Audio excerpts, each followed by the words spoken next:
सभी प्यारे बच्चों को नमस्कार। तो इस वीडियो में क्लास 10th मैथ जो हमारे पास अग्रवाल का आंसर पेपर है, तो इसमें 2023 सेट नंबर 5 लगाने वाले हैं। यदि आपने इससे पहले के वीडियो नहीं देखे हैं तो उन सभी वीडियो का लिंक इस वीडियो के डिस्क्रिप्शन बॉक्स में दे देंगे, तो वहाँ पे जाके आप देख सकते हो। और फिर भी आपको कोई वीडियो ना मिले तो कमेंट करके बता देना, तो उस वीडियो का लिंक आपके पास भेज देंगे।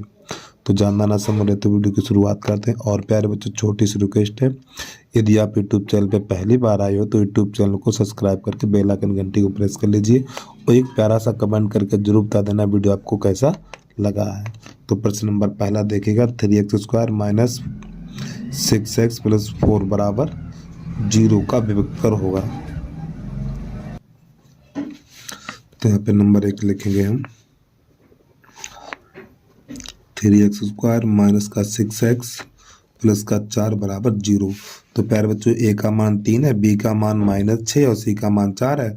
तो हमें इसका विभक्तर ज्ञात करना है। तो डी बराबर b² माइनस 4ac, डी हमारा विभक्तर होता है। ठीक है, तो बी का मान -6 का वर्ग -4, ए का मान 3 और सी का मान 4। तो ये तो बन जाएगा हमारा 36, ये बन जाएगा 4 चौक 16, 48। इसमें से घटाएंगे तो हमारा -12 बचेगा। तो यही इसका आंसर आ गया। तो ये वाला विकल्प हमें मिल जाएगा, डी वाला सही हो जाएगा। प्रश्न नंबर 2 देखिएगा।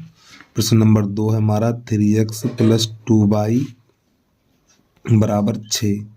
तो y बराबर 0, जब इसमें y बराबर 0 रखेंगे तो बिंदु क्या बनेंगे ये देखना है। तो इसमें पहले y बराबर 0 रखो। तो जब y बराबर 0 रखेंगे तो प्यारे बच्चों ये पद पूरा 0 हो जाएगा हमारा। ठीक, क्योंकि यहाँ पे 0 रखेंगे, फिर 0 गुणा 2 में करें तो पूरा 0 बन जाएगा। तो 3x बराबर 6 और 3 एकन 3, 3 दूनी 6, तो x बराबर निकलेगा 2। यहाँ पे लिख लो रखने पर। ठीक, जब y की जगह पे 2 लगाएंगे, y की जगह पे यहाँ पे 0 लगाएंगे तो ये पद पूरा 0 हो जाएगा। तो 3x बराबर 6 बचेगा। तो 3x बराबर 6 तो x बराबर 2। तो हमारा जो आंसर निकलेगा 2, यानी पहले x का मान लिखा जाता हमेशा, पहले 2 फिर उसके बाद 0। तो ये वाला विकल्प कहाँ पर है देखिएगा, 2 0। तो इसका ए सही हो जाएगा हमारा। ये प्रश्न नंबर 2 था। ठीक है, अगला प्रश्न नंबर 3 देखिएगा। यहाँ पे लिखा हुआ है a -4, 2 और b 5, 6। एक हमारा अगला बिंदु है C, और बेटा C हमारा मध्य बिंदु है। ठीक है, तो यहाँ पे लिखेंगे मध्य बिंदु, नहीं लाइन से थोड़ा दूरी लिखेंगे, मध्य बिंदु। मध्य बिंदु है हमारा α/8, 4। तो हमें क्या करना है, इस अल्फा का मान ज्ञात करना है, अल्फा का मान ज्ञात करना है। तो यहाँ पे लिखेंगे ए बी का मध्य बिंदु, यहाँ पे C लिख लो। ठीक है, C ए बी का मध्य बिंदु, सी के निर्देशांक। अब देखो, अच्छा यहाँ पे हम एक रेखा बना के आपको दिखा दें। यहाँ पे ए कर लो, यहाँ पे बी कर लो, -4, 2, इसका मान 5, 6। यहाँ पे लिखना सी α/8, 4। तो इस अल्फा का मान ज्ञात करना। तो हमें यहाँ पे लिखना है ए बी का मध्य बिंदु, ए बी का मध्य बिंदु, सी के निर्देशांक, ए बी का मध्य बिंदु सी के निर्देशांक। तो मध्य बिंदु का निर्देशांक होता है हमारा x1 प्लस x2 बटा 2, y1 प्लस y2 बटा 2। ये हमारा मध्य बिंदु का निर्देशांक होता है। तो प्यारे बच्चों देखो, यहाँ पे लिखा हुआ सी के निर्देशांक, और सी के निर्देशांक हमारे पास ये है, तो इसकी जगह लिख लो α/8, 4। अब यहाँ पे मान लगाइए, x1 का मान -4 है, x2 का मान 5 बटा 2, y1 का मान 2 और y2 का मान 6 और बटा 2। तो α/8, 4, तो ये बन जाएगा हमारा 1/2। ये 8 हो जाएगा, 8 में 2 का भाग लग जाएगा 4। तो यहाँ पे हमें क्या करना है, देखो ये हमारी भुज होती है, तो ये भुज बराबर भुज कर देंगे हम, क्योंकि ये भी निर्देशांक सी के हैं और ये भी सी के, तो दोनों बराबर हैं, तो भुज बराबर भुज कर देना हमें। तो α/8 बराबर 1/2। तो 2 एकन 2 और 2 चौकू 8। जब बीच में बराबर का चिन्ह होता है तो ऊपर से ऊपर काटते हो, नीचे से नीचे काटते हैं। तो गुणा करिएगा तो अल्फा का गुणा 1 में करेंगे, अल्फा और 4 एकन 4। तो ये अल्फा का हमारा आंसर निकल के आ गया, यानी अल्फा का मान 4 निकल के आ गया। तो ये विकल्प कहाँ पर मिलेगा हमें? ये विकल्प नंबर हमारा 20 सही हो जाएगा। अब इसके बाद जो प्रश्न नंबर हमारा 4 है, यहाँ पे 90 अंश लगा लीजिए, ठीक है। यहाँ पे देखिए, वह बड़ी से बड़ी संख्या, देखो बड़ी से बड़ी संख्या ज्ञात करने के लिए मासा निकालते हैं। वह बड़ी से बड़ी संख्या जिसे 125 70 को विभाजित करने पर शेषफल 8 और 5 प्राप्त होता है। तो मासा निकालते समय तो जो हमारा शेषफल है, तो पहले इन दोनों संख्याओं में क्रमशः 8 और 5 घटाने के बाद जो संख्या प्राप्त होंगी उनका मासा निकालेंगे हम। चलिए समझिएगा भाई इसको। तो यहाँ पे लिख लें, प्रश्न नंबर है हमारा 4 5 है, ठीक है। तो पहले दो संख्याएं हमारे पास हैं 125 और 70, इनमें से क्रमशः घटाना है। तो पहले इसमें 8 घटाना है, इसमें 5 घटाना है। तो 15 में से 8 जाएगा 7, 117 बचेगा और इसे घटाएंगे तो यहाँ पर बचेगा 65 हमारा, ठीक। इस प्रकार अब प्यारे बच्चों एक संख्या ऐसी बताओ ये दोनों कट जाएं, 117 और 65 दोनों कट जाएं, तो वो संख्या हमारी है 13। 13 निम्मा 117 और 13 पंजे 65। तो यहाँ पे मासा बराबर हो गया हमारा 65, सॉरी माफी चाहता हूँ 13, 13 पंजे 65, ठीक है। एक संख्या ऐसी बताओ कि ये दोनों कट जाएं, तो वो संख्या कौन सी? 13 है। 13 इन दोनों को पूरा पूरा काट देगी, तो यही हमारा मासा हो जाता है। अगर फिर भी कोई दिक्कत है तो आप इसको ऐसे भी कर सकते हो जो आपने बचपन में किया था कक्षा 4-5 में। तो देखो 65 एकन 65, तो यहाँ पे घटाएंगे हम, तो यहाँ पर बचेगा हमारा 2, 7 में से 5 जाएगा 2 और 11 में से 6 जाएगा 5। दोबारा भाग चालू करेंगे, यहाँ पे लिखेंगे 65, फिर 52 एकन 52, तो यहाँ पर बचेगा हमारा 13। दोबारा भाग फिर चालू करेंगे तो यहाँ पे 52 लिखेंगे और 13 चौकू 52, पूरा पूरा कट गया। तो किसने काटा? पूरा 13 ने काटा। तो मासा बराबर 13। तो आप इसको ऐसे भी कर सकते हो, ठीक है, जैसा आपको समझ में आए वो काम करिएगा भाई। अब इसके बाद प्रश्न नंबर है हमारा प्रश्न नंबर 6, उसको देखिएगा। प्रश्न नंबर 6 यहाँ पे समीकरण दे रखा x² प्लस kx माइनस का 6 बराबर 0। प्रश्न कह रहा है एक मूल 2 है, एक मूल माइनस 2 है, एक मूल माइनस 2 है, तो k का मान ज्ञात करिए। तो यहाँ पे लिखेंगे x बराबर -2 रखने पर, जो एक मूल -2 है यही हमारा x का मान है रखने पर, यानी x बराबर -2 कहाँ लगाना हमें? यहाँ पे रखना, यहाँ पे रखना, तो k का मान मिल जाएगा। तो देखो -2 का वर्ग प्लस k, यहाँ पर -2 और -6 बराबर 0। तो ये तो बन जाएगा 4, और जब इसका इसमें गुणा करें तो -2k हो जाएगा और -6 बराबर 0।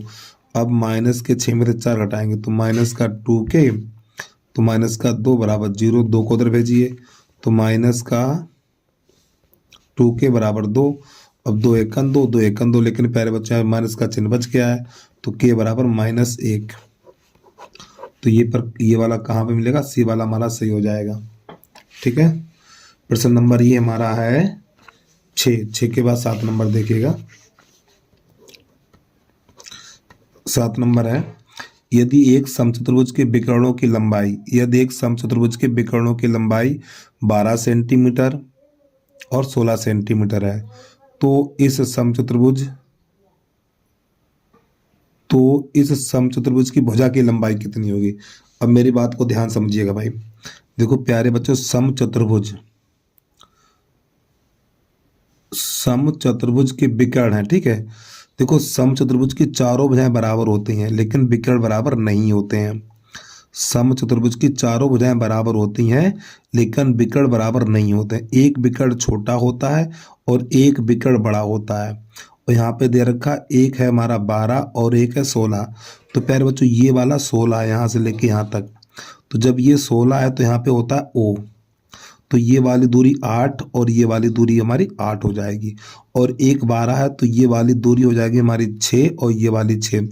और जो हमारे समचतुर्भुज के विकर्ण होते हैं एक दूसरे को समकोण पर समद्विभाजित करते हैं, तो ये वाला जो कोण होगा वो हमारा 90 अंश का होगा। ये वाला कोई सा ले लो, ये 90 अंश है, ये 90 अंश है, ये सभी कोण हमारे 90 अंश के हैं। तो यहाँ पे ए बी सी और ये डी, यहाँ पे ओ हमारा, ठीक है।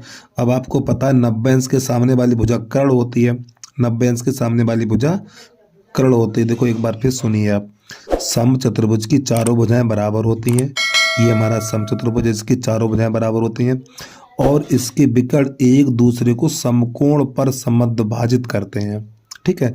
यानी यहाँ पर काट रहे हैं और ये कोण 90 अंश का होगा, ये सब 90 अंश के होंगे। और ये दूरी 8 है और ये दूरी 8 है, तो ये 6 है, तो ये 6 है। तो हमें लिखना है समकोण त्रिभुज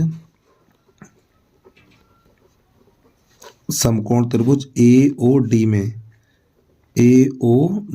में, तो पाइथागोरस प्रमेय से तो 90 अंश के सामने वाली भुजा कर्ण होती है, तो AD का वर्ग बराबर AO का वर्ग और इसके बाद DO का वर्ग। तो प्यारे बच्चों AO हमारी भुजा कितनी 8 है, तो 8 का वर्ग इधर 6 का वर्ग, तो ये बन जाएगा 64 + 36। तो इन दोनों को जोड़ेंगे 100 हो जाएगा। तो AD का वर्ग और AD का वर्ग बराबर, इसको 10 पे घात 2 लिख सकते हैं, घात से घात कट जाएगी, तो AD बराबर 10 सेंटीमीटर निकल के आ जाएगी। और प्यारे बच्चों AD क्या है भैया, AD क्या है, इस समचतुर्भुज की भुजा है। तो नई लाइन से लिख देना समचतुर्भुज की भुजा, समचतुर्भुज की भुजा बराबर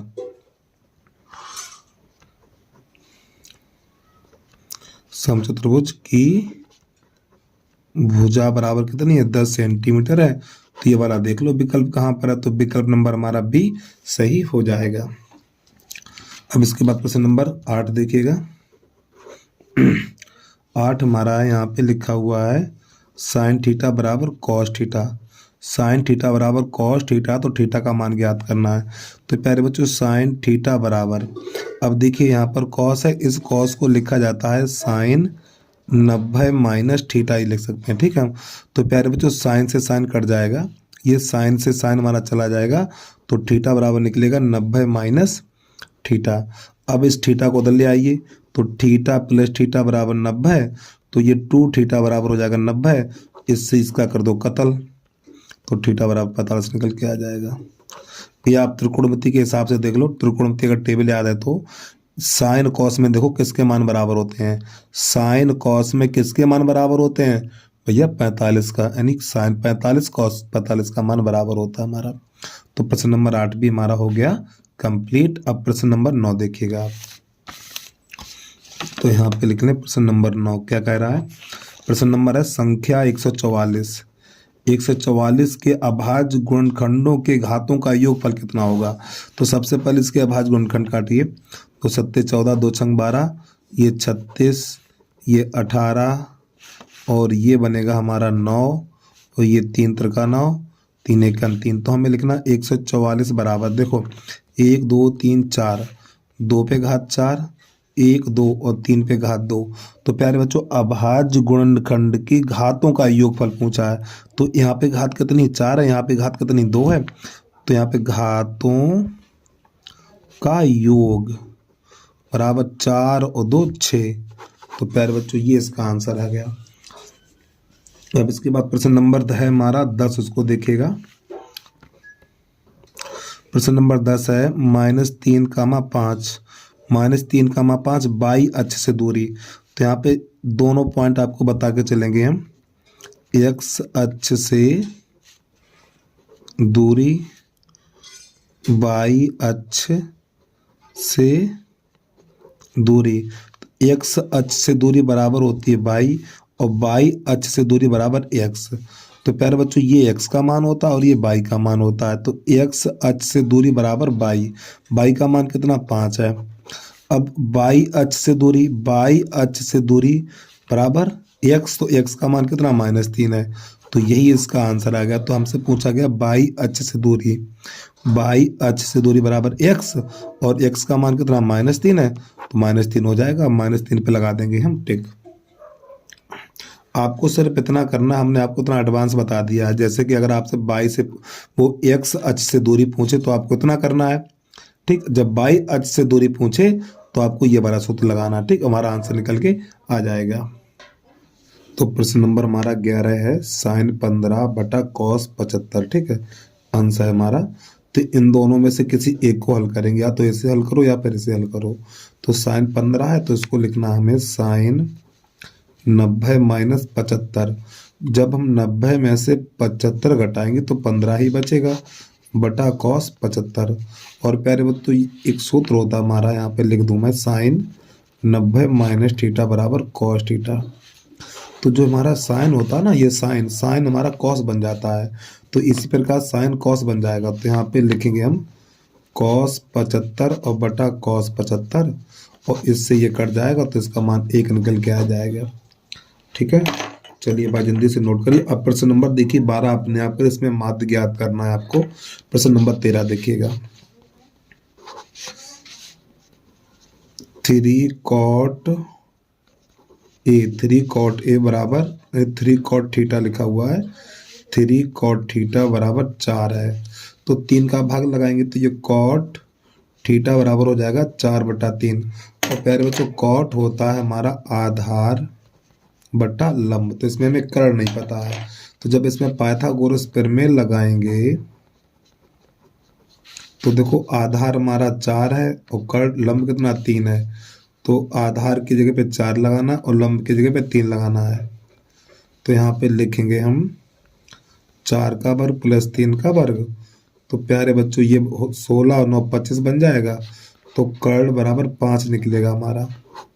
तो हमसे पूछा गया कौशिक, तो यहाँ पे कौशिक थीटा बराबर, कौशिक होता है हमारा कर्ण बटा साइन होता है लंब बटा कर्ण, और ये होता कर्ण बटा लंब, उल्टा होता साइन का ये।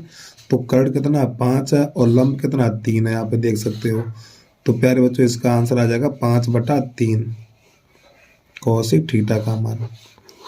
तो कहाँ पर 5/3 है, इस पर टिक लगा लीजिए।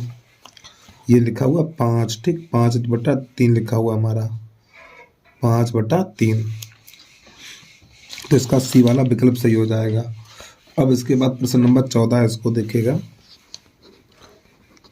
प्रश्न नंबर 14 है, यदि दो गोलों के आयतनों का अनुपात, प्रश्न क्या कह रहा है, यदि दो गोलों के आयतनों का अनुपात, तो प्यारे बच्चों दो गोलों के आयतनों का अनुपात यहाँ पे दे रखा है 27:64।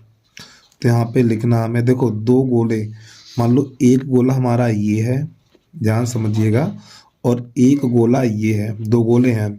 इसकी त्रिज्या कर लो r1 और इसकी त्रिज्या कर लो r2, और इन दोनों गोलों के आयतनों का अनुपात। तो आयतनों का अनुपात क्या होता है हमारा, इस गोले का आयतन 4/3 पाई r1 इसका 4/3 पाई r2 और बराबर प्रश्न में दिया कितना 27/64। तो इससे ये कट जाएगा हमारा। तो यहाँ पर भी घात 3 बचेगी, यहाँ पर भी घात 3 बचेगी। तो r1/r2 पे घात 3, और इसको लिखेंगे 3/4 पे घात 3। तो प्यारे बच्चों ये 3 से 3 कट जाएगा। तो r1/r2 बराबर निकलेगा 3/4 इतना।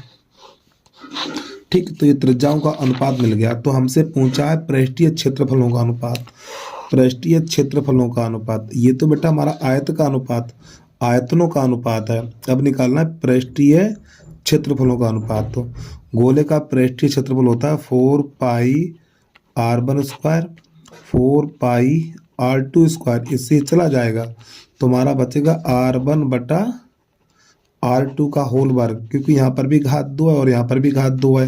वो r1 r2 का मान निकाल चुके 3/4, तो यहाँ पे 3/4 निकाल देंगे ऐसे करके। तो ये 9/16 बन जाएगा। तो नई लाइन से लिखना 9×16। ठीक, तो ये इसका आंसर आ गया। अब इस प्रश्न के बाद प्रश्न नंबर 15 बहुत बार बता चुका हूँ मैं, इसको बेटा अपने आप करिए। अब प्रश्न नंबर 16 में आपको गुणनखंड काटने हैं। ठीक है, प्रश्न नंबर 17 पे आ जाइए। अब आप देखो एक सूत्र होता है हमारा, माध्य बराबर पदों का योग बटे पदों की संख्या, ये सूत्र होता है हमारा। ठीक है, अब यहाँ पे पद है 7 + 13 + 20 + 17 और +3x। ठीक, कितने पद हैं? 1 2 3 4 5, तो 5 पद हैं। इनका माध्य दे रखा है 18, तो यहाँ पे 18 लिख दें, तो x का मान ज्ञात करना है। तो पहले बच्चों 18 बराबर इन्हें जोड़िए, देखो ये बन जाएगा 20, तो ये बन जाएगा 20 + 40 और 40 में 17 जोड़ेंगे 57, तो 57 + 3x बटा 5, इसके नीचे कर लो, तो इसका गुणा इसमें कर लो और इसका इसमें कर लो, तो ये बन जाएगा हमारा 57 + 3x और 18 पंजे 90। इस 57 को उधर भेजिए, तो 3x बराबर 90 माइनस का 57, तो 3x बराबर 10 में से 7 जाएगा 3 बचेगा। यहाँ पे रह गया कितना? 8 और 8 में से 5 गया 3, इसका इससे कत्ल कर दो, 3 × 3 3 × 3, तो x बराबर 11 निकल के आ जाएगा। कहाँ पर है ये देखिए, उसी पर टिक लगा लीजिए।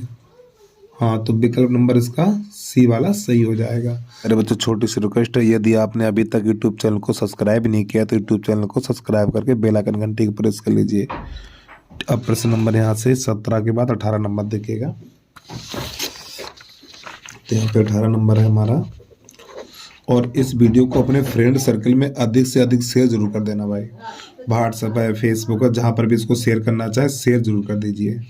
प्रश्न नंबर 18 देखिएगा, 3/x - 2x और बराबर 2/x। तो प्यारे बच्चों यहाँ पे इसको हल करना है। ठीक है, तो काफ़ी बच्चे इसमें परेशान रहे होंगे, इसको कैसे हल करना है। चलिए कोई बात नहीं, हमारे होते हुए कोई परेशानी नहीं होगी आपको। तो देखो पहले इसके नीचे बेटा एक कर लो, इसका गुणा इसमें करो, इसका इसमें करो, तो 3 - 2x² और बटा ax। देखो एक बार फिर समझिए आप, इसका गुणा इसमें और इसका इसमें, नीचे का नीचे करेंगे और बराबर ये 2/x। तो ये x से x हमारा चला जाएगा। ठीक, इस प्रकार। तो अब यहाँ पर क्या बचा हुआ? 3 - 2x² बराबर 2।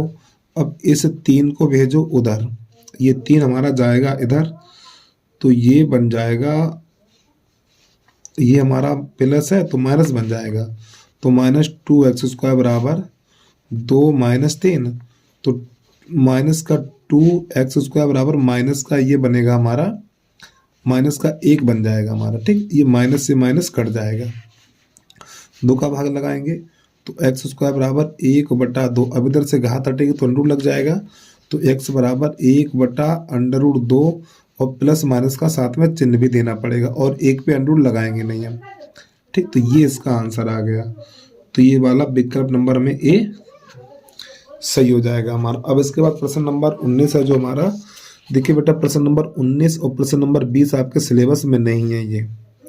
ठीक है, हमें तो देखो चलो बता दो फिर भी मैं, देखो यहाँ पे यदि 2 समरूप त्रिभुजों की भुजाएं, यदि 2 समरूप त्रिभुजों की भुजाएं 4:7 के अनुपात में है, तो इन त्रिभुजों के क्षेत्रफलों का अनुपात कितना होगा? तो आपको क्या करना है, इन दोनों संख्याओं का वर्ग कर दो, इन दोनों संख्याओं का वर्ग 16 49। कहाँ पर है? 16 49, ये वाला हमारा सही हो जाएगा।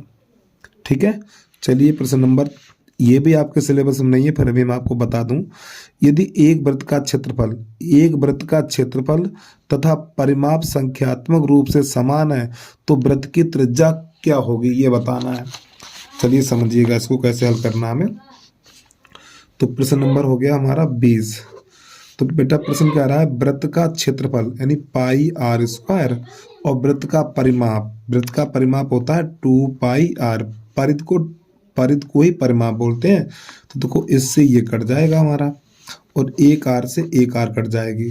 तो प्यारे बच्चों r बराबर निकलेगा 2 मात्रक।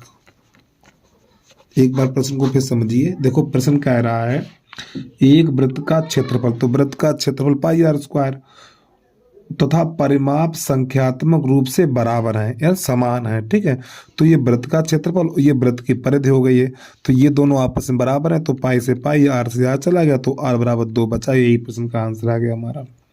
अब आ जाइए खंड बा और प्रश्न नंबर पहले का का देखिए इसको, देखो यहाँ पे लिखा हुआ है सिद्ध कीजिए √2 एक सिद्ध कीजिए कि √2 एक परमेय संख्या नहीं है।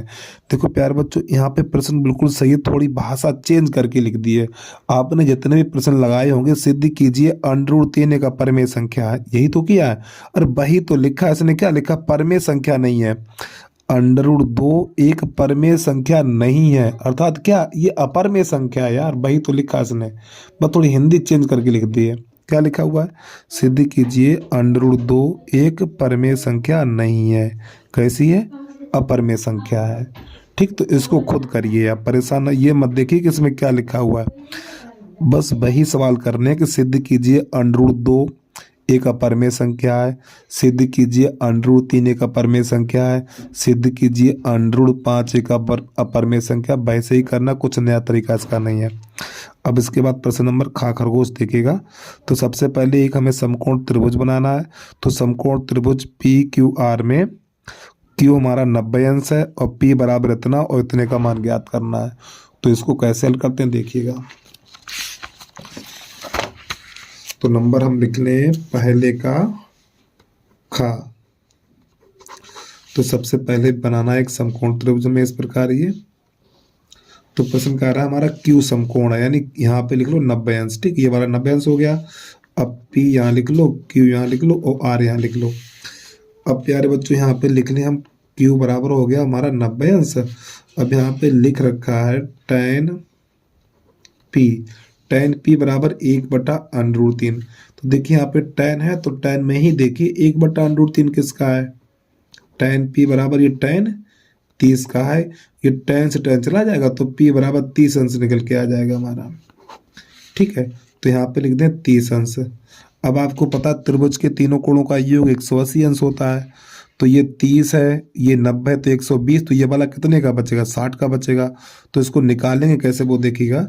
तो कोण P प्लस कोण Q और प्लस कोण R बराबर 180 अंश। P का तो मान पता 30, Q का भी मान 90 है, लेकिन बेटा R का मान नहीं पता है 180। तो इन दोनों को जोड़ेंगे तो ये 120 हो जाएगा। तो कोण R बराबर 180 माइनस 120, तो कोण R बराबर 60 अंश निकलेगा। तो अब यहाँ पर हमें देखो Q का भी मान पता है, P का भी मान पता है, R का भी मान पता है। तो जो हमसे पूछा गया वही निकाल दें अब हम। तो यहाँ पे लिखा हुआ है sin P cos R और प्लस cos P और sin R, इसका मान पूछा है। तो P की जगह पे 30 लगाना है और R की जगह पे 60 लगाना है। लगाइए भाई मान। तो ये sin 30 cos 60, P की जगह पे 30 लगाना है, R की जगह पे, P की जगह पे 30 और R की जगह पे 60। तो P की जगह पे 30 और R की जगह पे 60। ठीक, cos 30 है ये हमारा।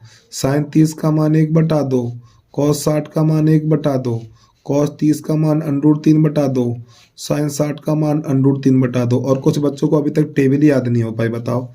परीक्षा इतनी नजदीक आ गई लेकिन टेबल ही नहीं याद करोगे तुम। 1 1 1 2 दूनी 4, तो 1/4। अब √3 का √3 में करेंगे 3 और 2 दूनी 4। तो प्यारे बच्चों इसके हर समान है, 3 और 1 4 हो जाएगा, तो 4/4। इससे ये कट जाएगा, तुम्हारा 1 बचेगा। तो यही आ गया प्रश्न का आंसर। जल्दी से नोट करिए। प्रश्न नंबर अगला देखिएगा अब आप। प्रश्न नंबर गा गमला, इसके मूल ज्ञात करने हैं। पहले का गा गमला, तो यहाँ पे लिखा हुआ है 4x² और प्लस का 3x प्लस का 5 बराबर 0। इसके मूल ज्ञात करने हैं। तो देखो यहाँ पे हम क्या करें, इसके गुणनखंड करो। 5 चौक 20, 20 के ऐसे गुणनखंड करो जोड़ने पे 3 आए, बेटा असंभव है। तो इसके लिए क्या करेंगे, श्रीधराचार्य सूत्र लगाएंगे। तो सबसे पहले D बराबर निकालिए, D बराबर B² माइनस 4AC। ठीक है, तो B का मान 3 का वर्ग माइनस 4 और A का मान 4 और C का मान 5। तो ये बनेगा 9 और माइनस 4 चौक 16, 4 चौक 16 और 16 पंजे 80। तो ये निकल के आएगा माइनस का 71 निकलेगा यार D का मान। तो जब ये माइनस का 71 निकलेगा तो कोई वास्तविक मूल नहीं है। कहीं गलती तो नहीं है प्रश्न में यार? हाँ चलो ठीक है, ये 71 क्या कर दिया हमने यार? कुछ गलत तो नहीं लिख दिया? 1 मिनट,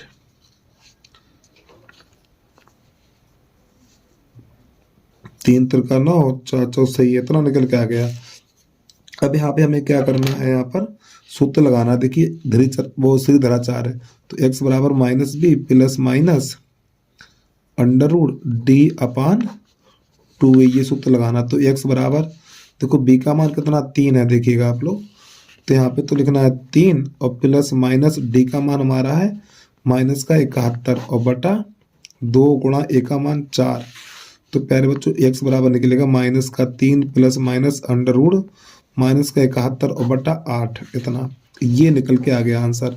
और चाहो तो इसको एक बार प्लस एक बार माइनस लिख दो, तो नई लाइन से लिख दो मूल, ऐसे करके मूल।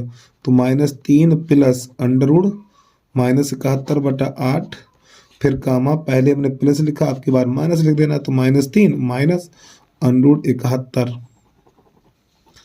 अंडर रूट 71, ये माइनस का होगा, ठीक, अंदर यहाँ पे माइनस का चिन्ह लगा देना, अंडर रूट माइनस 71 और बटा 8। अब इसका एक बार आंसर हम देख लें, तब इसके बाद हम अगला प्रश्न आपको हल करके दिखा रहे हैं।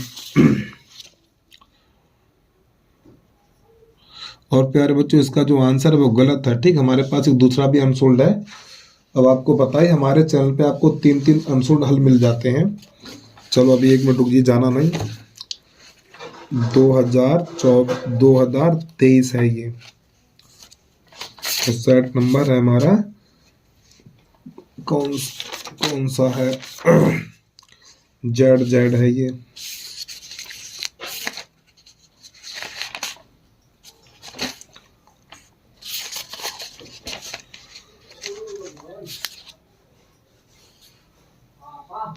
देखो बेटा यही हमारा है प्रश्न, द्विघात समीकरण ये दिया हुआ, ये हमारे पास अरिहंत का अनसोल्ड पेपर है, ठीक है।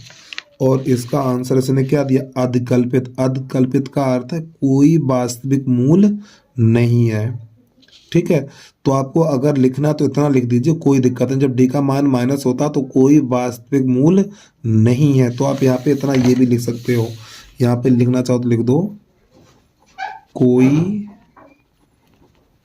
वास्तविक मूल नहीं है, ठीक है। आगे बढ़ा दो तब भी कोई दिक्कत नहीं है, आई करना तो आपको इतना करके छोड़ देना है। प्लस इसका आंसर उसमें गलत दे रखा है, तो इसका आंसर हमारा इतना ही होगा।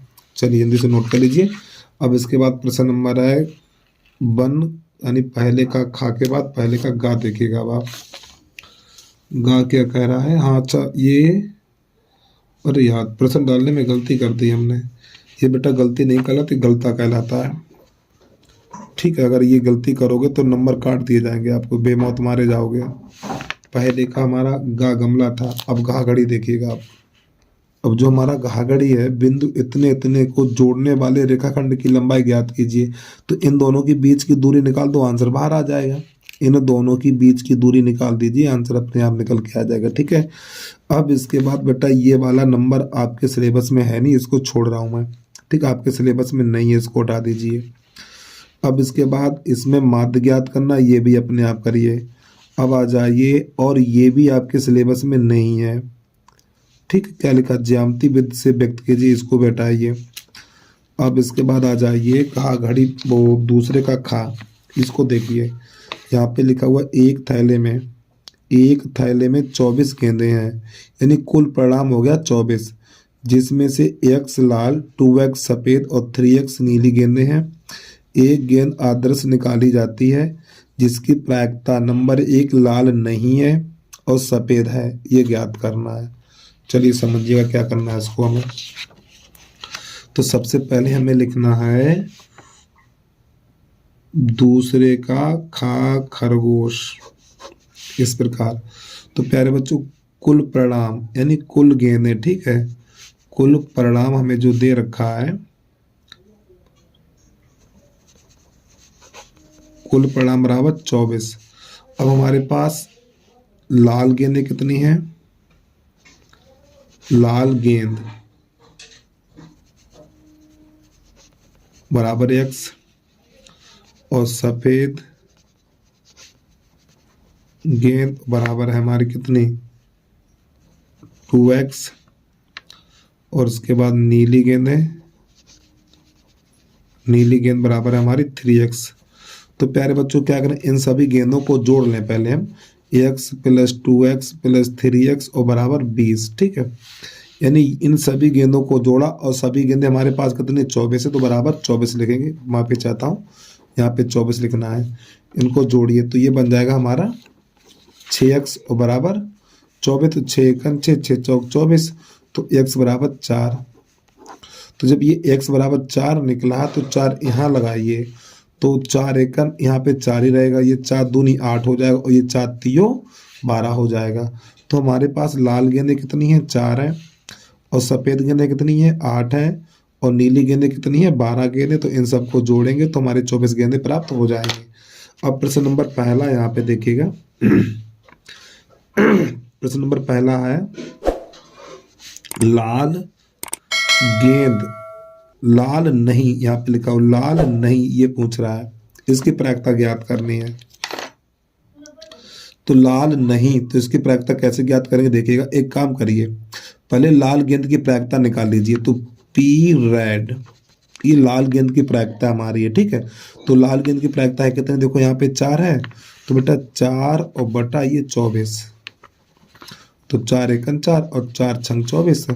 तो ये लाल गेंद की प्रायिकता निकल के आएगी 1/6, 1/6। अब हमें लाल गेंद की प्रायिकता नहीं चाहिए है, तो एक सूत्र होता है पी रेड और प्लस पी रेड, ये लाल गेंद की प्रायिकता है, ये लाल गेंद ना होने की प्रायिकता बराबर 1 होता है।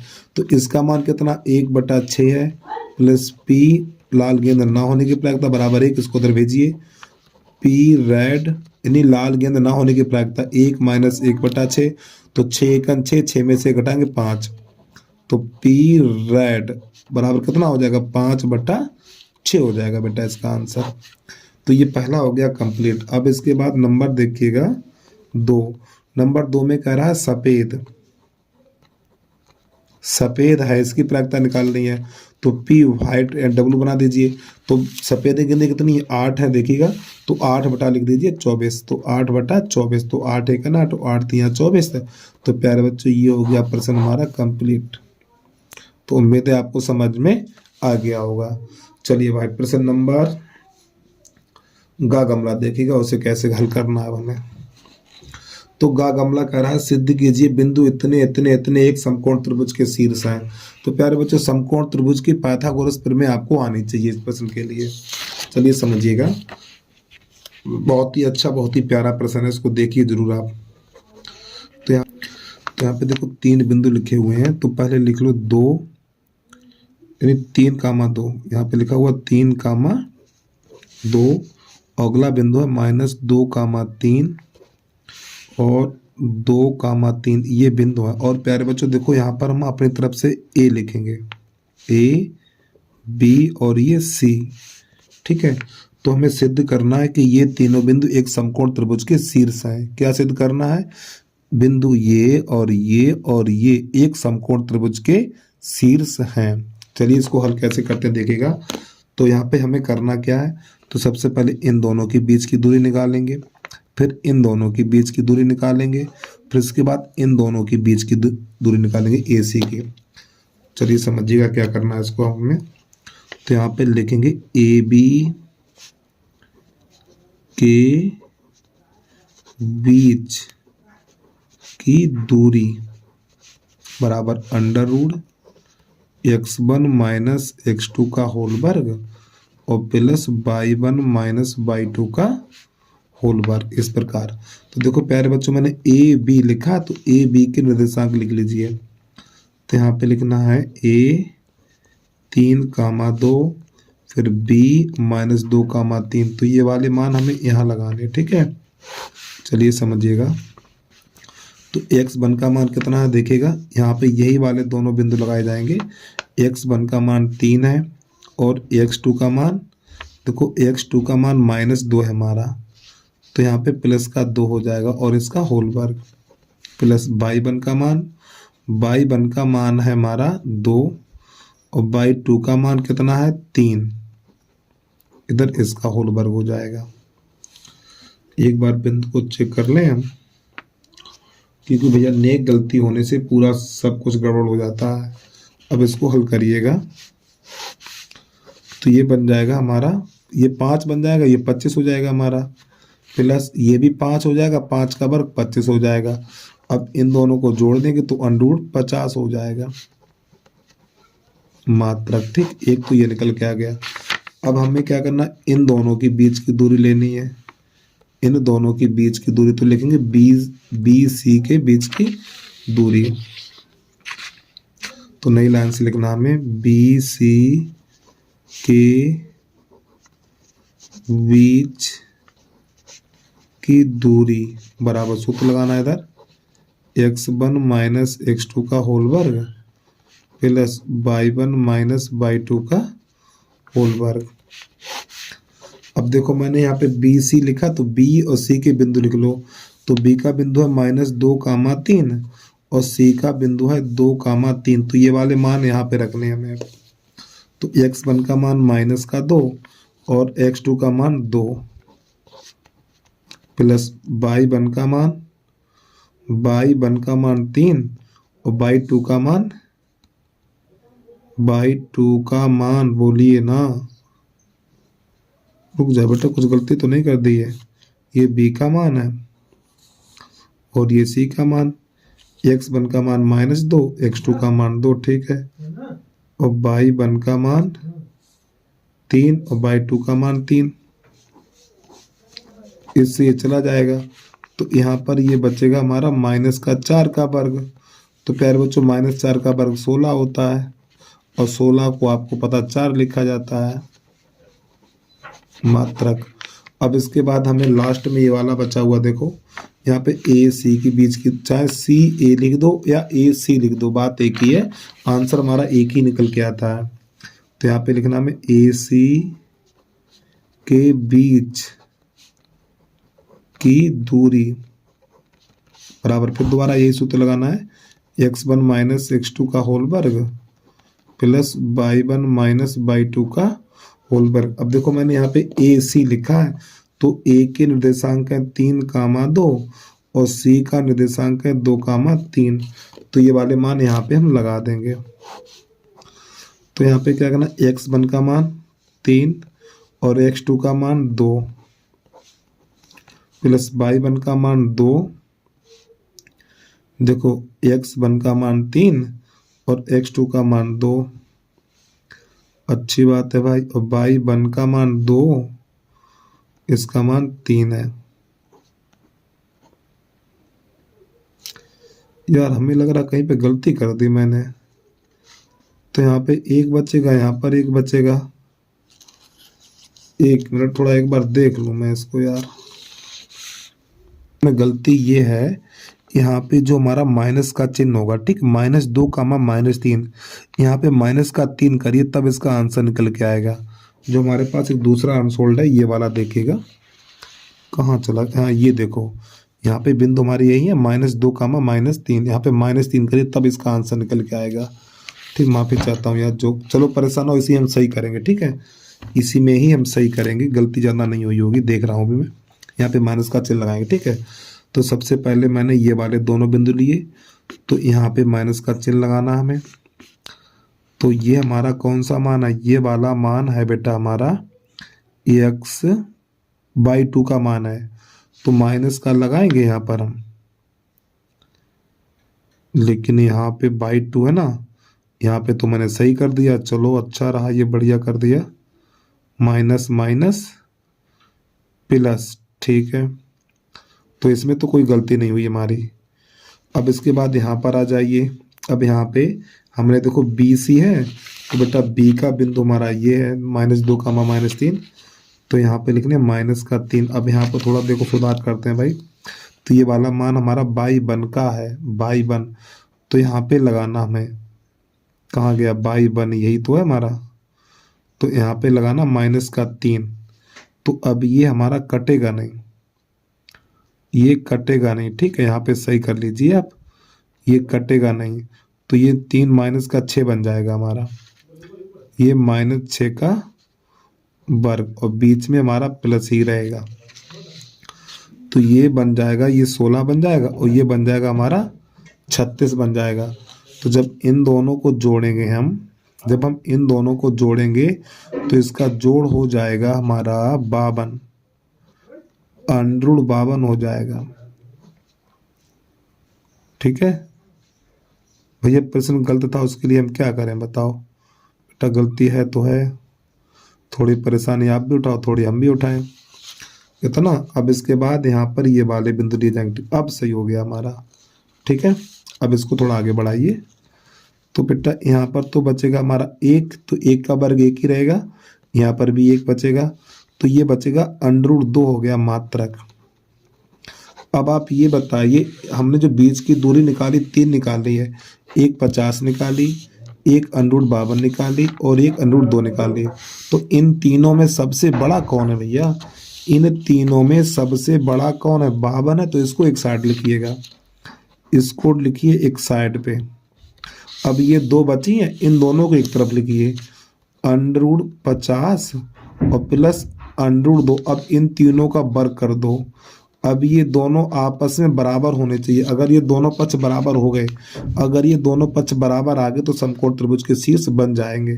तो ये तो बनेगा हमारा 52, इस 2 से ये √ कट जाता है, इस 2 से √ कट जाएगा, इस 2 से √ कट जाएगा, तो 52, ये 50 प्लस 2, तो ये 52 बराबर 52। तो प्यारे बच्चों दोनों पक्ष कैसे आ गए? बराबर आ गए। तो जब ये दोनों पक्ष बराबर आ गए तो लास्ट में आपको लिखना है 2, 3, 2 और -2, -3 तथा 2, 3 एक समकोण त्रिभुज के शीर्ष है। ठीक, तो इस प्रकार ये हमारा प्रश्न होता है कंप्लीट। ठीक है, और थोड़ी भाई प्रश्न में गलती थी इसलिए थोड़ी परेशानी हुई, वही माफी चाहता हूँ उसके लिए। अब इसके बाद प्रश्न नंबर घाघड़ी देखिएगा। तो प्रश्न नंबर हमारा घाघड़ी है, तो इसमें सिद्ध करना कोण A बराबर कोण C और कोण B बराबर कोण D। तो सबसे पहले हम लिखते हैं प्रश्न नंबर दूसरे का घाघड़ी। तो प्यारे बच्चों यहाँ पे सबसे पहले बनाना हमें एक आकृति,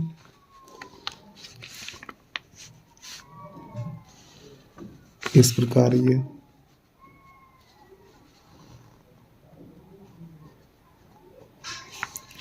तो यहाँ पे लिखना हमें A, यहाँ लिखना B, यहाँ लिखना C, यहाँ लिखना D, यहाँ लिखना है O। तो यहाँ पे लिखेंगे सबसे पहले दिया है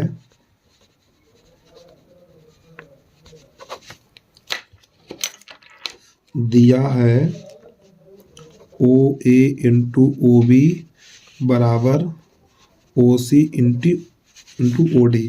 सिद्ध करना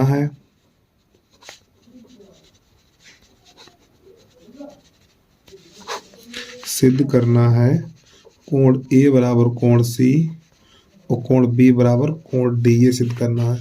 तो नई लाइन से लिखना उपपत्ति। तो सबसे पहले ही लिखा जाएगा OA इंटू OB और बराबर OC इंटू OD, वो आगे लिखेंगे, ये दिया है हमें। अब प्यारे बच्चों गुणा वाली चीज भाग में जाती है, तो यहाँ पे क्या करेंगे, जो OA है ना हमारा OA के नीचे लाएंगे OC। तो देखो यहाँ पे लिखना OA बटा OC, अब ये OD बटा OB। इस प्रकार इस चीज को हम ऐसे लिख सकते हैं। देखिए भाई गुणा वाली चीज भाग में आती है, देखो ये आएगा इसके नीचे OA बटा OC हो जाएगा हमारा, और ये जाएगा इसके नीचे, तो OD बटा OB हो जाएगा। और प्यारे बच्चों देखो ये दोनों कोण हमारे हैं शीर्षक में कोण, ये दोनों कोण कैसे बराबर हो जाएंगे? तो लिखना हमें कोण AOD और बराबर कोण COB, शीर्षाभिमुख, ये हमारे शीर्षाभिमुख कोण है। तो ये देखो इन दोनों त्रिभुजों की संगत हो जाए समानुपात में, और एक कोण बराबर है, तो इसलिए त्रिभुज AOD और समरूप त्रिभुज COB, यानी ये दोनों त्रिभुज कैसे समरूप हो गए, किसके आधार पे, SAS के आधार पे। तो प्यारे बच्चों, जब दो त्रिभुज समरूप होते तो संगत कोण और संगत, यानी संगत कोण बराबर और संगत भुजाएं समानुपात में होती हैं। तो ये कोण इसके बराबर हो जाएगा और ये कोण इसके बराबर हो जाएगा। तो लिख देंगे अतः कोण A बराबर कोण C और कोण B बराबर कोण D। तो यही हो गया प्यारे बच्चों प्रश्न का हमारा हल। चलिए जल्दी से नोट कर लीजिए। अब इसके बाद प्रश्न नंबर है इसका 5वां, उसको देखिएगा। तो यहाँ पे लिख लें दूसरे का, यहाँ खाली। तो दूसरे का 5वां कह रहा है भूमि के एक बिंदु P से 10 मीटर ऊंचे भवन के शिखर का उन्नयन कोण 30 अंश है। ध्यान समझिएगा प्यारे बच्चों इसको। और जब बेटा बोर्ड की परीक्षा देने जाओ तो अपना पैमाना साथ लेके जाना, ठीक है। तो यहाँ पे हो गया P और ये हमारी है 10 मीटर ऊंचे भवन के शिखर का उन्नयन, ये हमारा भवन है, ठीक है। तो यहाँ से इसको भवन के शिखर को देखा गया, इन बिंदु P से भवन के शिखर को देखा गया। तो ये कोण है हमारा 30 अंश का। अब आगे कह रहा है भवन के शिखर पर एक ध्वज है। बेटा इसके ऊपर एक झंडा भी लगा है, चलो भैया लगा दें हम। ध्वज के शिखर का P से उन्नयन कोण, यानी यहाँ से यहाँ का लो, कर लो भैया ये काम। तो अब ये वाला कोण बन गया 45 अंश का हमारा। फिर ध्वज दंड की लंबाई, चलो H कर लो, ये 10 है हमारी, और ये वाली X कर लो, PAB और ये C। तो चित्र बन के तैयार हो गया। तो यहाँ पे लिखना माना AB एक मकान तथा BC एक ध्वज है। क्या है, ध्वज दंड लिख लो, ठीक है, ध्वज दंड है। तो सबसे पहले समकोण त्रिभुज लेंगे बेटा, ये वाला लेंगे, ठीक है, PAB में समकोण त्रिभुज PAB में। तो यहाँ पे tan 30, तो ये बन जाएगा हमारा 10/x। tan 30 का मान 1/√3, तो 10/x कैसे गुणा करिए, इसका इसमें तो x बराबर 10√3 मीटर। अब समकोण त्रिभुज APAC में, समकोण त्रिभुज PAC में, तो आपको लिखना tan 45, तो ये बन जाएगा AH + 10/x। तो इसका मान 1 है, तो AH + 10, और प्यारे बच्चों x का मान निकाल चुके हैं हम, 10√3 लिखिएगा, ठीक है। यहाँ पर कैसे गुणा करिए, इसका इसमें, तो ये बनेगा AH + 10 बराबर 10√3। H को उधर 10 को उधर भेजेंगे तो 10√3 माइनस का 10, तो H बराबर 10 कामन ले लो, तो √3 - 1, और इतना ही छोड़ दीजिए, जो ना मेहनत मत करिए। और √3 का मान तो दिया नहीं है, बस यही आंसर आ गया हमारा। एक बार इसका आंसर मैच कर लें हम।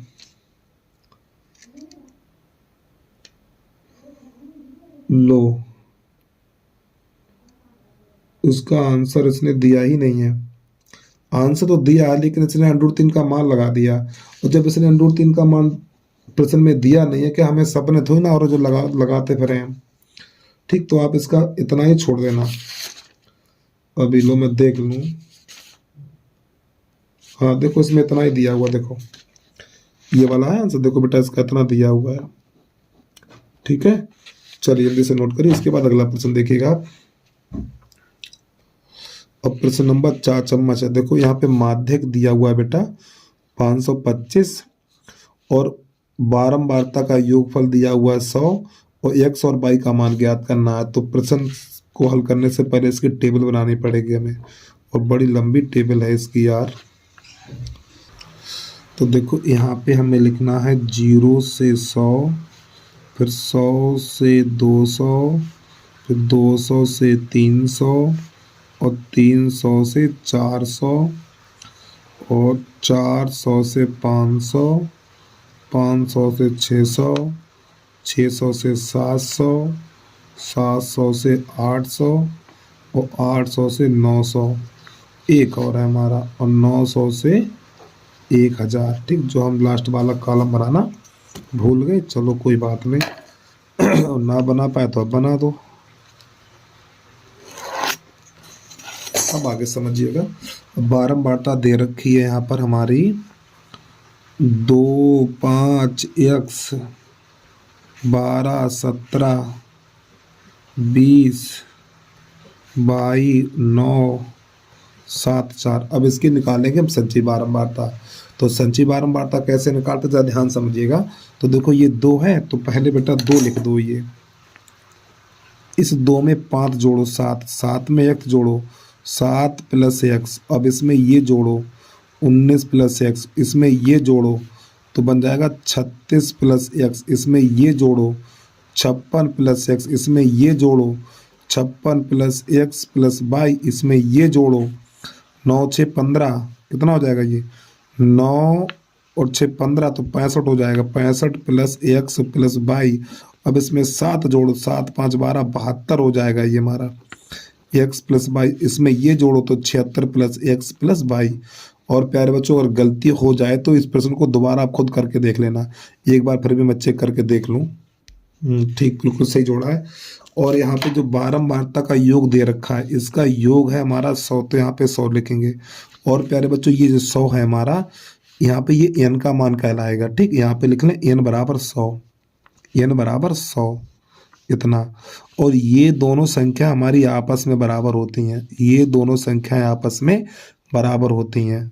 ठीक है, तो हम इसके बराबर ये लिखेंगे, तो नई लाइन से लिखना हमें। चलो यहाँ पे लिख दें हम 76 प्लस x प्लस y बराबर 100। 76 को उधर ले जाएंगे तो x प्लस y बराबर 100 माइनस 76, तो x प्लस y बराबर 24। तो प्यारे बच्चों, ये बन गया हमारा समीकरण नंबर 1।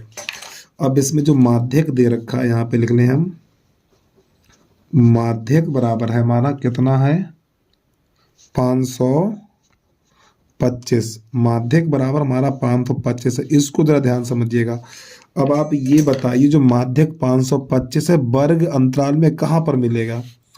525 वर्ग अंतराल में कहाँ पर आएगा बेटा? यहाँ पर आएगा 525, यहीं पे तो आएगा।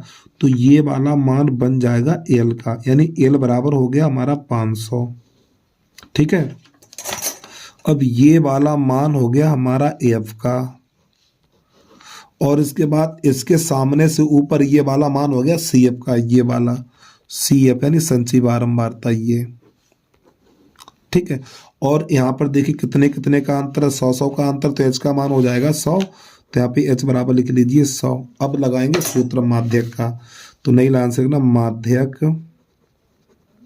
बराबर एल प्लस एन बटा 2 माइनस सी एफ और बटा एफ और इंटू एच। प्यारे बच्चों, ये सूत्र हो गया हमारा।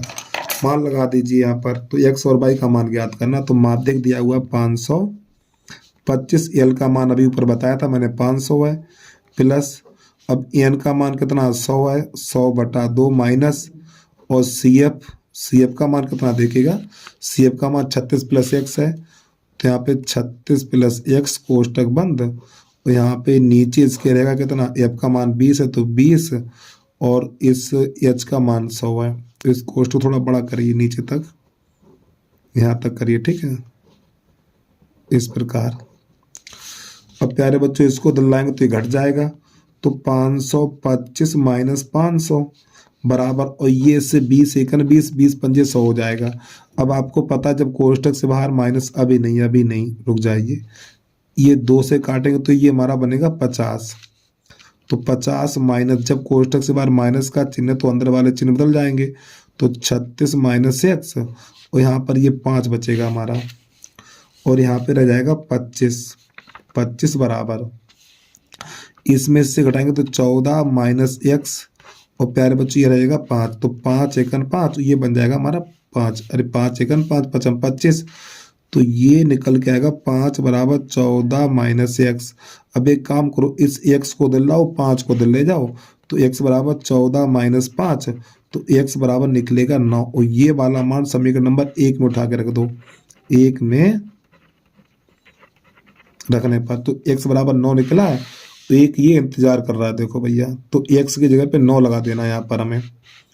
चलिए समझिएगा, तो 9 प्लस 22 और बराबर 24, तो 22 बराबर 24 माइनस 9, तो 22 बराबर घटाओ इसमें, तो 14 में से 9 जाएगा, 14 में से 9 जाएगा 5, तो 15 बचेगा। अब एक बार इसका आंसर देख लो भाई, क्या क्या कह रहा है। हाँ ठीक, सही आंसर हमारा सही निकला है। चलिए भाई जल्दी से नोट करिए, इसके बाद अगला प्रश्न देखिए। वीडियो को बाय करके देख लो, आपको एक एक चीज समझ में आएगी। अब इसके बाद प्रश्न नंबर है हमारा इसका तीसरा, देखिएगा क्या कह रहा है। यदि 24 सेंटीमीटर ऊंचाई और 20 सेंटीमीटर व्यास की किसी लकड़ी के बेलन में उसी आधार और उसी ऊंचाई का एक शंकु काटकर निकाल दिया गया है, तो शेष ठोस का आयतन एवं संपूर्ण पृष्ठ ज्ञात कीजिए। चलिए भाई समझिए इसको कैसे करना है। तो अब यहाँ पे लिखना है प्रश्न नंबर 3। और प्यारे बच्चों, छोटी सी रिक्वेस्ट है भाई, अभी तक आपने यूट्यूब चैनल को सब्सक्राइब नहीं किया तो यूट्यूब चैनल को सब्सक्राइब करके बेल आइकन घंटी को प्रेस कर लीजिए, और एक प्यारा सा कमेंट करके जरूर बता देना वीडियो आपको कैसा लगा है। प्यारे बच्चों, वीडियो बनाने में बड़ी मेहनत लगती है यार, तो आप लाइक कर लिया करो, शेयर कर दो, और सब्सक्राइब नहीं किया सब्सक्राइब कर दो, आपका क्या जाएगा बताइए। चलिए देखिए भाई समझिए। तो पहले तो एक हमें क्या करना है, यानी 24 सेंटीमीटर ऊंचाई और 20 सेंटीमीटर व्यास की लकड़ी, यानी एक बेलन की आकार की प्यारे बच्चों लकड़ी है हमारी ये, इस प्रकार ये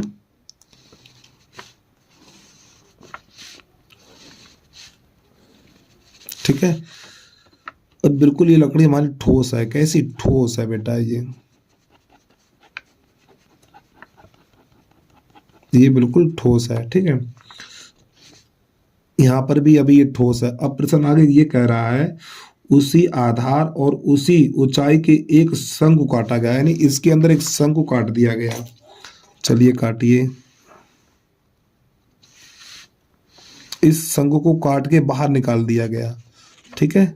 तो ये अंदर से शंकु बन गया है इसके, तो हमें इसका आयतन ज्ञात करना है, यानी कि शेष ठोस का आयतन और शंकु का संपूर्ण पृष्ठ भी ज्ञात करना है इसका। चलिए समझिए कैसे करेंगे। तो ऐसी स्थिति में क्या होता है, दोनों की त्रिज्याएं बराबर होती हैं, तो यहाँ पे लिखेंगे हम बेलन तथा शंकु की त्रिज्या तथा ऊंचाई समान है, दोनों की त्रिज्या और ऊंचाई समान है हमारी, ठीक है। तो जो r बराबर प्रश्न में कितना दिया हुआ है, यानी h बराबर तो दिया हुआ है 24 सेंटीमीटर और 20 सेंटीमीटर व्यास 20 है तो त्रिज्या 10 हो जाएगी, तो r बराबर 10 सेंटीमीटर। तो सबसे पहले हमें क्या ज्ञात करना, शेष ठोस का आयतन ज्ञात करना। तो यहाँ पे लिखेंगे हम शेष ठोस का आयतन। तो सबसे पहले प्यारे बच्चों निकालेंगे बेलन का आयतन, क्योंकि जो हमारा शंकु निकाला गया बेलन से निकाला गया है, तो शंकु का आयतन पाई आर स्क्वायर एच और माइनस, ठीक है, शंकु का आयतन 1/3 पाई आर स्क्वायर एच, ठीक है। यानी कि बेलन के आयतन में से शंकु के आयतन को घटा देंगे। अब पहले सूत्र को हल कर लीजिए। देखो इसमें बेटा कॉमन क्या मिल रहा है, अच्छा एक काम करो, देखो इसके नीचे एक कर लें, इसके नीचे एक कर लो, ठीक। तो देखो ये चीज हमारी एक जैसी है ना, देखो ये चीज एक जैसी है, तो इसका गुणा इसमें कर दो, तो ये बनेगा 3 पाई आर स्क्वायर एच और माइनस, देखो इसका गुणा इसमें और इसका इसमें, पाई आर स्क्वायर एच और बटा 3। तो 3 में से ये एक यहाँ पे एक होता है, तो बचेगा 2 पाई आर स्क्वायर एच और बटा 3। अब इसमें मान लगा दीजिए, पाई का मान रखने के लिए हाँ 22/7 ही लगाइए। तो देखो 2/3 पहले ऐसे लिख दो, पाई का मान 22/7 और इस आर का मान हमारा है 10, तो 10 गुणा 10 लगा दो और एच का मान है 24। अब इसका हल करिए भैया। तो बेटा कुछ कटने वाला तो है नहीं इसमें, चलिए अगर नहीं कट रहा तो नहीं काटेंगे हम। ये तो बन जाएगा, हाँ ये कट जाएगा, 3 एकम 3 और 3 अट्ठे 8 3 24, ठीक सही है। वो 8 दूनी 16, 8 दूनी, चलो इसका कर लो 44 और गुणा 8 और 2 जीरो और चिपका दो, 800 कर दो बटा 7। तो 8 चौक 32 हासिल 3, 8 चौक 32 3 35 और ये वाले 2 जीरो और बटा 7 घन सेंटीमीटर। अब इसका आंसर देखें क्या कह रहा है।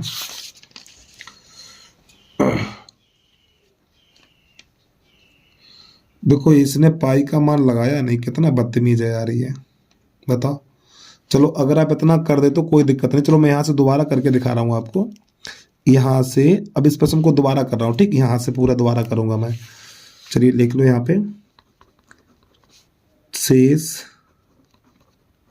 ठोस का, क्यों बच्चों को जब तक आंसर नहीं मिलता ना उन्हें तब तक तसल्ली नहीं होती है। शेष ठोस का आयतन pi R square H minus 1/3 pi R square H. तो प्यारे बच्चों पाई का मान नहीं लगाना है, आर का मान कितना है यहाँ पर देखिएगा सही ध्यान से। आर का मान हमारा है 10, तो यहाँ पे 100 हो जाएगा और एच का मान है 24, तो यहाँ पे 24 लगा दीजिए। माइनस 1/3 पाई आर का मान 10 है तो 100 हो जाएगा और एच का मान 24, तो 3 एकम 3 और 3 अट्ठे 24। तो ये प्यारे बच्चों इन दोनों को जोड़ेंगे तो ये बन जाएगा हमारा 2400 पाई और ये बन जाएगा 800 पाई, ठीक है। अब इसमें से घटाएंगे, कुछ गलत तो नहीं हो गया, हाँ ठीक, घटा दो इसमें। जब इसमें से घटाएंगे तो हमारा बचेगा 1600, है इसमें 1600, हाँ 1600 पाई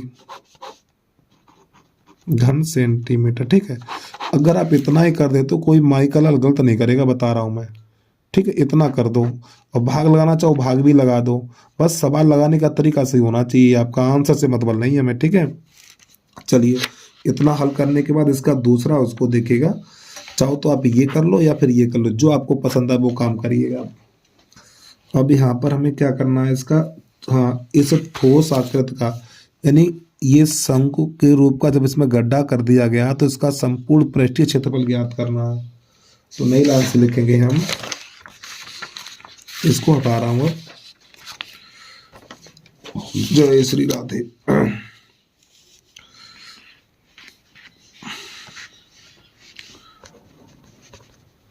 ठोस का संपूर्ण पृष्ठीय क्षेत्रफल। देखो प्यारे बच्चों, सबसे पहले तो बेलन का बग पृष्ठ 2 पाई आर, तो यहाँ पे 2 पाई आर एच और प्लस, अब इसके बाद ये अंदर शंकु बना हुआ, शंकु का बग पृष्ठ, ऊपर देखो वृत्त नहीं है हमारा, वो तो हट गया, ठीक, जब इसमें शंकु के रूप का गड्ढा किया गया है तो वो हट गया। तो ये शंकु का बग पृष्ठ, तो शंकु का बग पृष्ठ पाई आर एल और नीचे ये हमारा ये वाला वृत्त है, इसका क्षेत्रफल पाई आर स्क्वायर, तो यहाँ पे लिख देना है पाई आर स्क्वायर। अब इन पूरे में से हम ले लेंगे पाई आर कॉमन लेंगे, तो यहाँ पे हो जाएगा 2h और प्लस एल और प्लस 1 आर बचेगा। अब प्यारे बच्चों हमें एल का मान कहाँ से लाना है, तो देखिएगा एल का मान, यानी ये एच का मान दिया, ये आर का मान दिया, तो एल का मान यहाँ पे 60 पे हम निकाल लें। कहाँ पे निकालें, इसी में निकाल के दिखा दे रहा हूँ आपको, ठीक है। यहीं पे निकाल दीजिए एल बराबर, तो प्यारे बच्चों एल बराबर होता है √AH square plus R square, तो ये 24 का वर्ग प्लस 10 का वर्ग हो जाएगा हमारा। चलो मैंने 100 लिख दिया, ठीक, डायरेक्ट 10 का वर्ग 100 कर दिया। ये 24 का वर्ग 576 प्लस 100, जब इसको जोड़ेंगे तो ये बनेगा 676, और प्यारे बच्चों 676 हमारा 26 का वर्ग होता है, तो एल बराबर हमारा 26 सेंटीमीटर निकल के आ जाएगा, ठीक है। तो एल की जगह पे हमें 26 लगा देना है। अब आ जाइए यहाँ पर, तो पाई का मान इसमें भी देख लें क्या दे रहा है यार, फिर हम दोबारा सही करें इसको। तो इसमें पाई का मान रखना नहीं है, इसमें पाई का मान नहीं रखना, ठीक है।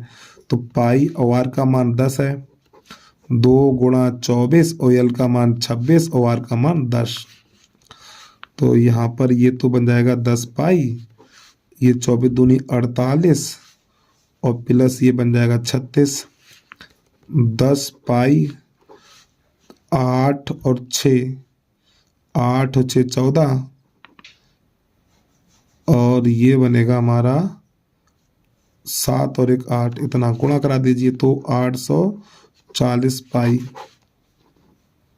वर्ग सेंटीमीटर निकलेगा, वर्ग सेंटीमीटर। तो ये भी हमारा हो गया प्रश्न हल।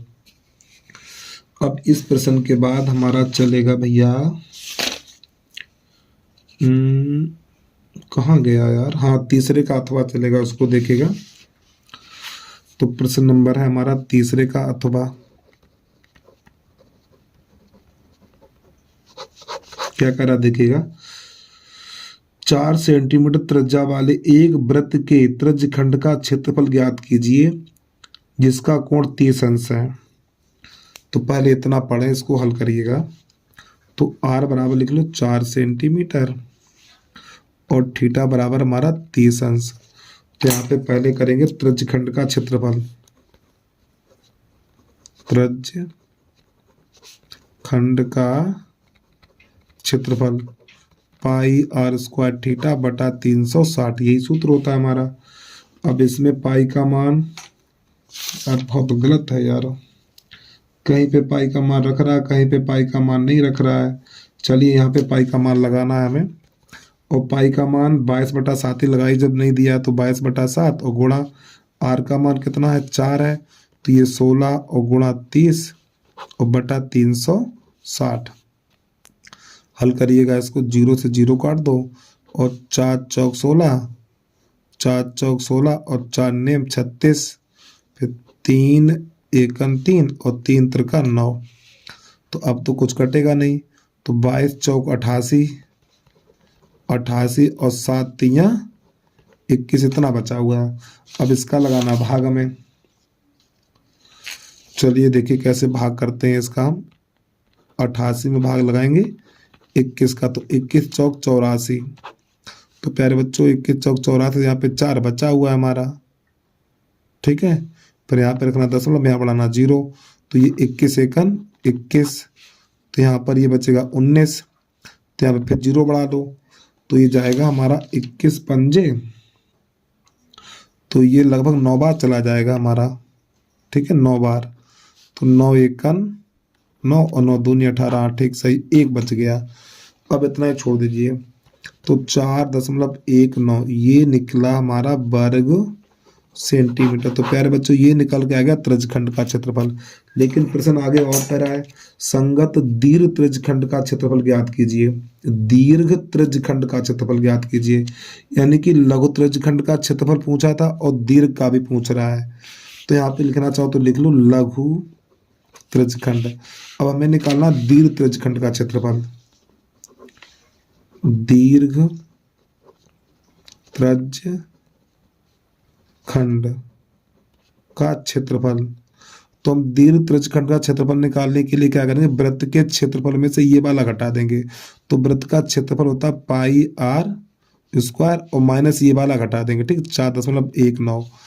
तो पाई का मान यहाँ पे 3.14 लगा दो यार, 3.14, और r का मान है हमारा 4, तो 16 हो जाएगा, माइनस 4.19।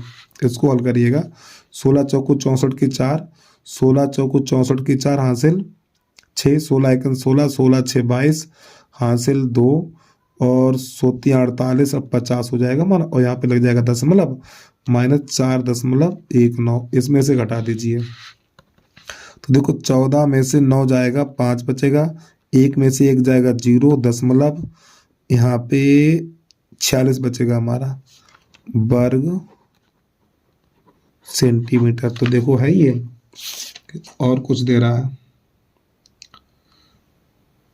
ठीक सही है, यहाँ पे 9 दे रखा, कोई दिक्कत नहीं है, यही वाला सही आ गया हमारा आंसर। देखो बेटा यहाँ पे आप सूत्र आप ये भी लगा सकते हो, दीर्घ त्रिज्यखंड का सूत्र ये भी होता है हमारा पाई r स्क्वायर 360 माइनस थीटा और बटा 360, आप यहाँ पर भी लगा सकते हो, ठीक है, मान लगा दो, आंसर निकल के आ जाएगा हमारा। तो चलिए भाई जल्दी से नोट करिए। अब इसके बाद प्रश्न नंबर 4 चलेगा हमारा, उसको देखिएगा। प्रश्न नंबर हमारा चौथा है, इसको देखिएगा। एक नाव चालक नदी के बहाव के प्रतिकूल 10 किलोमीटर की दूरी तय करके 50 मिनट में उसी स्थान पर लौट आता है। यदि नदी की चाल 5 किलोमीटर प्रति घंटा है तो स्थिर जल में नाव की चाल ज्ञात कीजिए। तो प्यारे बच्चों हमेशा एक चीज ध्यान रखिए, देखो धारा की चाल से, यानी कि जो नदी की चाल की धारा है ना, धारा की चाल 5 किलोमीटर प्रति घंटा है और नाव की चाल ज्ञात करनी है, तो नाव की चाल अधिक होती है और धारा की चाल हमेशा कम होती है, ध्यान रखिएगा। तो सबसे पहले हमें लिखना है, यहाँ पे लिखना माना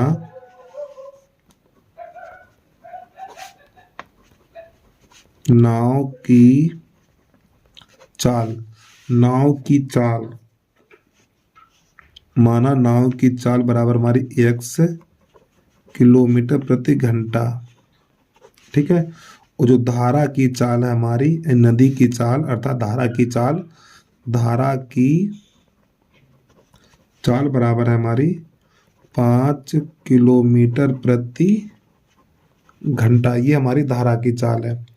अब एक बात ध्यान समझिएगा, जब हमारी नाव धारा के प्रतिकूल, यानी कि जब धारा की दिशा में जाएगी दोनों की चालें जोड़ेंगी, और जब धारा के विपरीत दिशा में आएगी चालें घटेंगी। तो यहाँ पे पहले लिखना हमें धारा की दिशा में, धारा की दिशा में नाव की चाल, धारा की दिशा में नाव की चाल बराबर, तो दोनों की चालें जोड़ेंगे और ये वाली आगे रखी जाएगी, हमेशा नाव की चाल को आगे रखा जाता है। तो x + 5 किलोमीटर प्रति घंटा, ठीक है। और प्यारे बच्चों हमारी दूरी कितनी है, दूरी हमारी है 10 किलोमीटर है। तो यहाँ पे लिखना है समय बराबर, सूत्र होता है हमारा समय बराबर दूरी बटा चाल।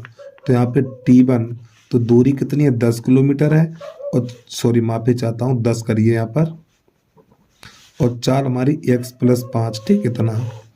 अब इसके बाद ये तो नाव उधर पहुंच गई, अब ये पहुंच गई तो उधर से लौट के भी आएगी, तो यहाँ पे लिखेंगे हम धारा के विपरीत, धारा के विपरीत दिशा में, धारा के विपरीत दिशा में नाव की चाल, तो विपरीत दिशा में घट जाएंगे, तो x - 5 और इसके पीछे लिख दो किलोमीटर प्रति घंटा।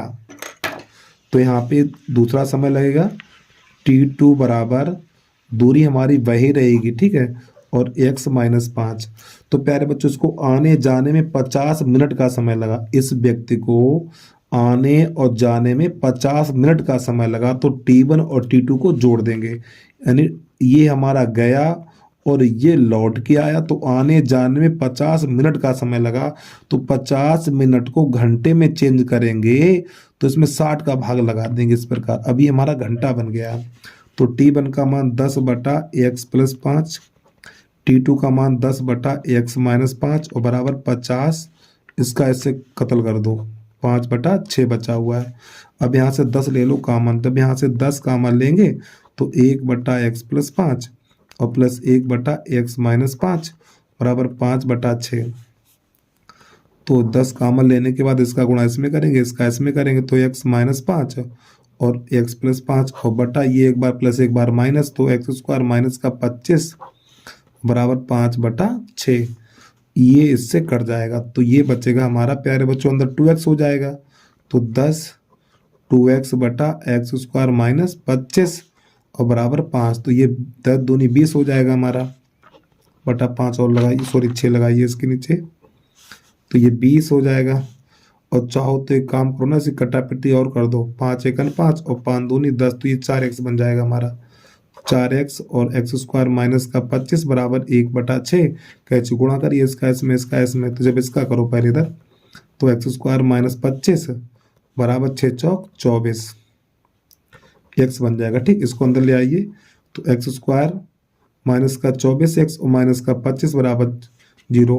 अब 24 के ऐसे 25 एकन 25, 25 के ऐसे गुणनखंड करो घटाने पर 24 मिल जाए। तो 25 एकन 25, तो एक्स स्क्वायर माइनस 25x और माइनस का x, ये प्लस कर लो और माइनस का 25 बराबर 0। तो यहाँ से हम x कॉमन लेंगे। जब यहाँ से x कॉमन लेंगे तो प्यारे बच्चों यहाँ पर मिलेगा, यार आंसर तो बहुत 25 किलोमीटर निकल के आएगा प्रति घंटा। इतना है क्या इसमें? हाँ सही आ जाएगा। जब इसमें से x कॉमन लेंगे तो x माइनस 25, यहाँ से प्लस 1 कॉमन लेंगे तो x माइनस 25 बराबर 0। तो ये x माइनस 25 और x प्लस 1 बराबर 0। तो x माइनस 25 बराबर 0, x बराबर 25 और यहाँ से x का मान अमान निकलेगा। ठीक, तो यही इसका आंसर आ जाएगा किलोमीटर प्रति घंटा। ठीक, इसका निकाल लेना x प्लस 1 बराबर 0, तो x बराबर माइनस 1। ठीक है, तो x बराबर माइनस 1 अमान्य हो जाएगा, उसकी हमें कोई जरूरत नहीं है। माइनस वाला उत्तर हमारा अमान्य होता है। तो ये आ गया इसका आंसर बेटा। चलिए भाई जल्दी से नोट कर लीजिए। अब इसके बाद प्रश्न नंबर अगला देखिएगा। और देखो ये दोनों आपके सिलेबस में है नहीं, तो हम इसको बता रहा हूँ मैं। ठीक, 5वें का अथवा, तो यहाँ पे लिख लें हम 5वें का अथवा। तो यहाँ पे लिखना है माना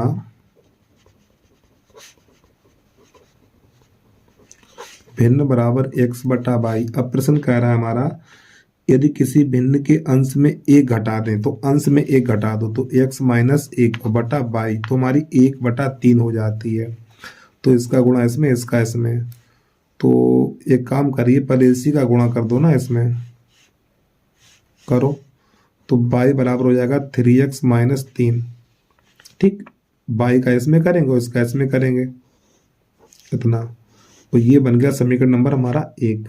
आगे देखिएगा, यदि उसके हर में 8 जोड़ दें तो x बटा वाई, हर में 8 जोड़ दें तो प्यारे बच्चों हर में 8 जोड़ दिया हमने, तो 1 बटा 4 हो जाती है, 1 बटा 4 हो जाती है। तो इसका गुणा इसमें करो और इसका इसमें करो। ठीक है, तो यहाँ पर क्या होगा, तो y प्लस 8 बराबर 4x, ये समीकरण नंबर हो जाएगा 2। अभी नहीं, 2 मत करिए इसको। यहाँ से y का मान इस 8 को उधर भेज दो, तो y बराबर हो जाएगा 4x माइनस का 8, ये बन गया समीकरण नंबर 2। अब ये y का मान है ना, समीकरण नंबर 1 में लगा दो। या देखो एक काम करिए, आपने त्रिभुज पढ़ा होगा, त्रिभुज में जो साइड बराबर होती है उसको नहीं लिखा जाता। तो यहाँ पे एक काम करो, समीकरण 1 तथा 2 से, तो बेटा ये चीज बराबर है, इसको नहीं लिखा जाएगा। समीकरण 1 तथा 2 से, तो ये दोनों बराबर है, इसको हटा देंगे और इन दोनों को बराबर कर देंगे हम। तो यहाँ पर लिखना 4x माइनस 8 बराबर 3x माइनस 3, ऐसे करके। ठीक है, जो चीज़ बराबर होती है उसे हटा देते हैं। अब 3x को उधर लाएंगे, 8 को उधर ले जाएंगे, तो 4x माइनस 3x और बराबर माइनस का 3 और प्लस का 8। तो ये x बराबर हो जाएगा 5 हमारा, इतना। ये वाला मान 1 में लगाओ चाहे 2 में लगा दो, 2 में रखने पर तो x बराबर 5 हो, तो यहाँ पे लगा दो तो 20 हो जाएगा हमारा। तो y बराबर 4 गुणा 5 माइनस 8, तो y बराबर 20 माइनस 8, तो y बराबर हो जाएगा 12। तो नहीं ला सकना, भिन्न बराबर x बटा y। तो प्यारे बच्चों x का मान कितना 5 है और y का मान, x का मान 5 है, y का मान 12 है। तो यही आ गया प्रश्न का आंसर। बस प्यारे बच्चों आज के लिए इतना ही। तो उम्मीद है आपको वीडियो पसंद आया होगा, तो ये वीडियो को लाइक करके यूट्यूब चैनल को सब्सक्राइब जरूर कर लेना। तो बस आज के लिए इतना ही। जय हिंद, जय भारत।